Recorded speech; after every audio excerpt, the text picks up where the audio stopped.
Message যদিহে আপুনি delete কৰে তেনেহলে এতিয়াৰে পৰা সাৱধান হ'ব। ভাৰত চৰকাৰে প্ৰণয়ন কৰিবলৈ লোৱা এখন নতুন আইনৰ অধীনত হোৱাটছএপ অথবা এনে ধৰণৰ ছচিয়েল নেটৱৰ্কিং সাইটৰ মেছেজ ডিলিট কৰাটো আইন বিৰুদ্ধ হিচাপে গণ্য কৰা হ'ব। হোৱাটছএপৰ মেছেজ ডিলিট কৰিলে যাব লগা হ'ব পাৰে জেল পৰ্যন্ত।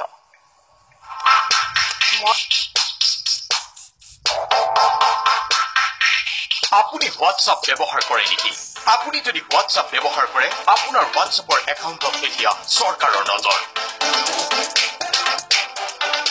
হোৱাটছআপৰ মেছেজ ডিলিট কৰিলে আপুনি যাবলগীয়া হ'ব পাৰে জেললৈ। আচৰিত নহ'ব, এনে এক কৰ্মকাণ্ডই হ'বলৈ গৈ আছে আপোনাৰ মোৰ দেশ ভাৰতবৰ্ষত। এতিয়াৰে পৰা কেন্দ্ৰীয় চৰকাৰে প্ৰণয়ন কৰিবলৈ লোৱা এখন নতুন আইনৰ অধীনত হোৱাটছআপ অথবা এনে ধৰণৰ ছচিয়েল নেটৱৰ্কিং সাইটৰ মেছেজ ডিলিট কৰাটো আইন বিৰুদ্ধ হিচাপে গণ্য কৰা হ'ব। হোৱাটছএপৰ মেছেজ ডিলিট কৰিলে যাবলগীয়া হ'ব পাৰে জেললৈ।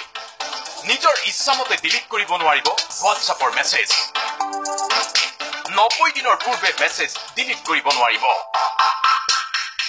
ভাৰত চৰকাৰে প্ৰণয়ন কৰিবলৈ লোৱা চৰকাৰৰ নেশ্যনেল এনক্ৰিপশ্যন টেকনলজি আইনৰ আধাৰত 3 মাহলৈ মেছেজ ৰখাটো বাধ্যতামূলক হ'ব। অৰ্থাৎ 90 দিনৰ পূৰ্বে মেছেজ ডিলিট কৰিলে হ'ব পাৰে আইনী ব্যৱস্থা। গুগল হেংআউট এপলৰ আই মেছেজতো একেই ব্যৱস্থা হ'ব।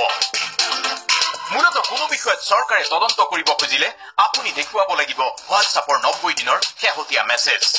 চৰকাৰে প্ৰণয়ন কৰিবলৈ লোৱা এই নতুন আইনৰ অধীনত বিজনেছ আৰু ই কমাৰ্চৰ সাইটৰ বিভিন্ন মেছেজসমূহো ডিলিট নকৰাকৈ ৰাখিব লাগিব।